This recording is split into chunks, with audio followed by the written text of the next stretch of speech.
Hello, this video is going to show you how to do two things. The first is how to view your feedback through Turnitin, so you can see your comments from your instructor and to look at the originality report. The second thing is how to actually read the originality report. I had a student contact me because his originality matching was 30%. And I assured him it was not a big deal, and I said I'd make a video. And so we're going to use his summary as a way to kind of look at how do we interpret what Turnitin is telling us. The first thing, though, is we need to be able to figure out how to get to that information. You should receive some sort of alert that you've received a grade, so you can go over to your grades and you click on the assignments, but it might not take you to Turnitin to view the feedback. So to do that, you need to go to where we turned in the work. So for the Blanda summary, you just go right down here and you click on the View Complete.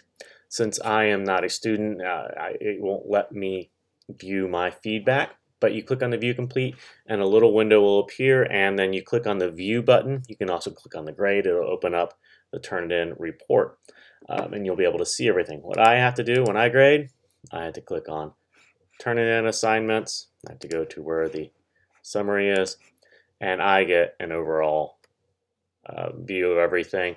So you can see I see all the matching, and I am not terribly worried about the matching at all, so don't even worry about it. So when I grade, it comes up as a new window. I'm just going to make it slightly larger. And so you'll have overall feedback section and the rubric, which is not attached to this because I'm more interested in the matching. Now it says 30%. Some of the things that we have to consider is that we're doing a summary, and chances are lots of students have done this summary before. Turnitin has an option where it's going to ask you to submit the paper to their giant repository. None of the work you submit is going to be turned in there because that's basically how Turnitin makes its money and sells it, because it basically collects everyone's papers and then assumes that students are buying papers from each other. So that's why over here it says this matches a paper submitted to Massachusetts College of whatever. I have to ask for it, but pharmacy or whatever. No, North something, and then so no, I don't think for 1 second that you are getting papers from somewhere else or buying them from a paper mill, unless there is some sort of insane matching. But what I see is a 1, 2, and 3, and it's color coded. So the 1 matches this. Well, that's a works cited. Of course, it's going to be set up to match something. And if I were to click on this, it's going to say, oh, Ivy Tech, all these other schools, because everyone else has done something similar. So it's not really that helpful. When I look at number 2, all right, so this also matches. Well, all this means is somebody else used the same quote. And then finally, it's looking at the other side's not dumb, San Blanda. So this is just looking at percentage matching. So what's going to be helpful is if I show you this filter. This filter right here is set up to catch everything because I like to teach you how Turnitin works. So if I click it on exclude quotes and exclude bibliography, and I maybe say 6 words. And then I apply these changes. I don't know why it's not doing this, but you'll see that the works cited isn't going to be there. So just getting rid of that works cited drops it down. That's an acceptable amount, but as an instructor, I can look at this and say, okay, well, the student is obviously not plagiarizing because one of the things that's being highlighted is a quote. The other thing is the title of the work. So I know it seems really simple, and I know that other teachers will just look at the 30% and say, hey, you plagiarize, you fail, right? You can fight that. All you have to do, the burden of proof on plagiarism is on you. And so you can print out the report and say, here's how it's showing these various things. This is a quotation. It's very common.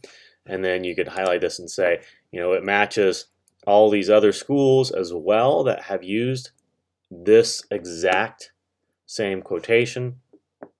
There's a lot of paper mills like Share Experts and this and some of these other things that seem like people are just posting their papers.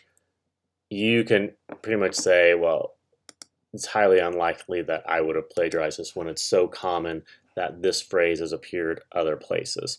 And hopefully, that won't ever be a situation for you. The big concern, of course, is that you're just getting someone else's summary from another class or copying it from the internet.